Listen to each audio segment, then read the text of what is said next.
Hi friends, வணக்கம் and welcome to my channel. நான் உங்கள் லதா சண்முகம். நம்ம சேனலுக்கு நீங்கள் நியூவாக இருந்தால் மறக்காமல் சப்ஸ்கிரைப் பண்ணிக்கோங்க. கூடவே நோட்டிஃபிகேஷன் பெல் ஐக்கனையும் கிளிக் பண்ணிக்கோங்க. அப்போ தான் நான் போடுற வீடியோஸ் நீங்கள் தொடர்ந்து பார்க்க முடியும். வாங்க டுடே வீடியோக்குள்ளே போகலாம். டுடே வீடியோவில் இருக்க பொம்மை பாப்பாவுக்காக நாங்கள் வாங்கி கொடுத்தது. ஒரு மோட்டிவேஷன் வீடியோ தான் இந்த வீடியோ. நான் ஒரு வீடியோவில் மோட்டிவேஷ்னல் ஸ்டோரி சர்ச் பண்ணும்போது எனக்கு ரொம்ப பிடிச்ச ஸ்டோரி தான் நான் இப்போ உங்கள் கூட ஷேர் பண்ணிக்க போகிறேன்.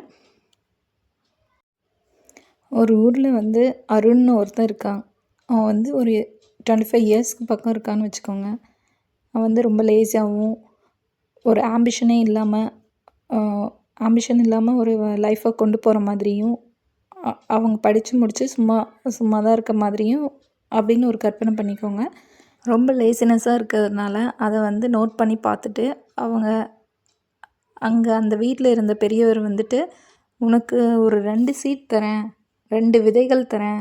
ஒன்று உன்னோட ஆம்பிஷன் சீடுன்னு ஒன்று, இன்னொன்று ரொம்ப லேசியாக இருக்கையில் சோம்பேறித்தனமாக இருக்கிறதுனால அதுக்குன்னு ஒரு மேஜிக்கல் சீட்ஸ்னு ஒன்று ரெண்டு சீட்ஸ் தராங்க.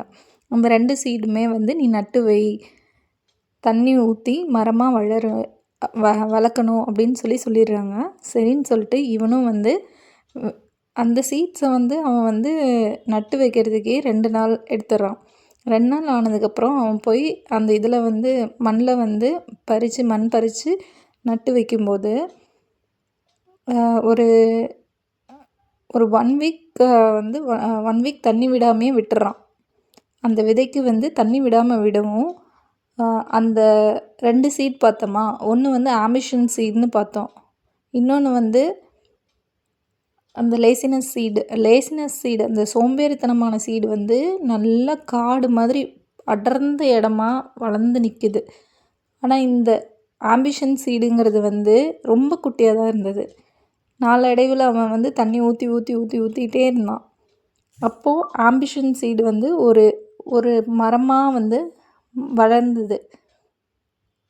ஒரு 5 மாதம் கழித்து அந்த பெரியவர் சொல்கிறாரு, நீ நான் கொடுத்த இதெல்லாம் நட்டு வச்சிட்டியா, எப்படி இருக்குது அப்படின்னு கேட்கும்போது அப்போ தான் அந்த அருண் சொல்கிறான், இந்த மாதிரி ஆம்பிஷன் சீடு கொஞ்சம் கொஞ்சமாக நான் தண்ணி ஊற்றுனதுனால தான் அந்த இது மரமாக ரொம்ப டைம் எடுத்தது, மரமாக வரத்துக்கு கொஞ்சம் டைம் எடுத்தது அப்படின்ற மாதிரி சொல்கிறான்.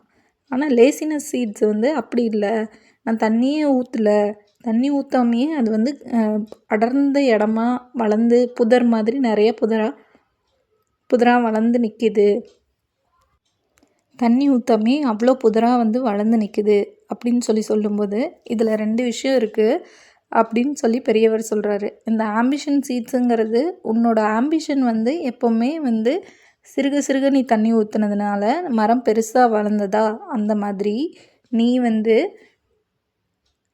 கொஞ்சம் கொஞ்சமாக முன்னேறி போனாலுமே உன்னோட இலக்கு ஒரே இலக்காக அதிலேருந்து டீவியேட் ஆகாமல் இருந்தீன்னா கண்டிப்பாக ஒரு நாள் இல்லை ஒரு நாள் அந்த இலக்கை நீ அடைவ அப்படின்ற மாதிரி சொல்லியிருந்தாங்க.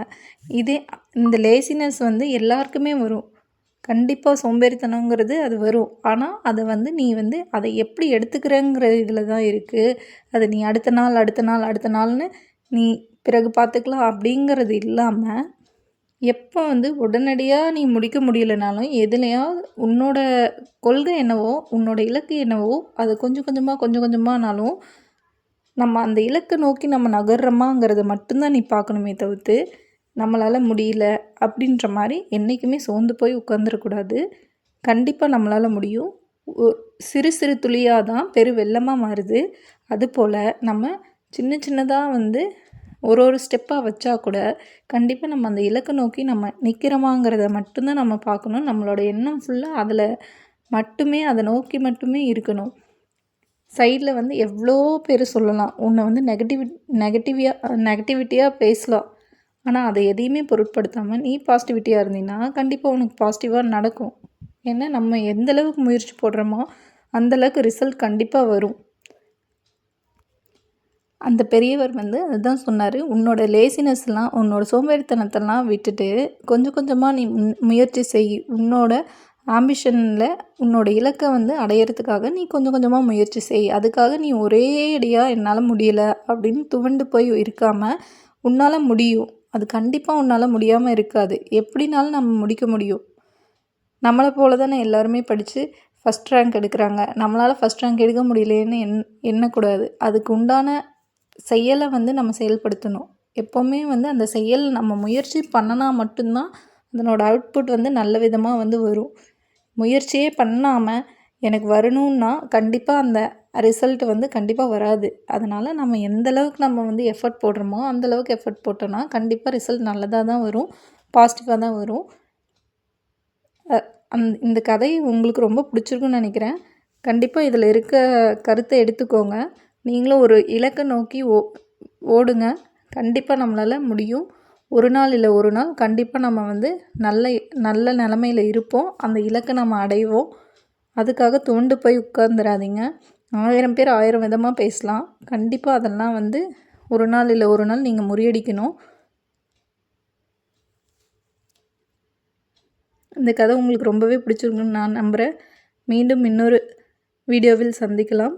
Until then, bye from Latha. நான் உங்கள் லதா சண்முகம். நன்றி, வணக்கம்.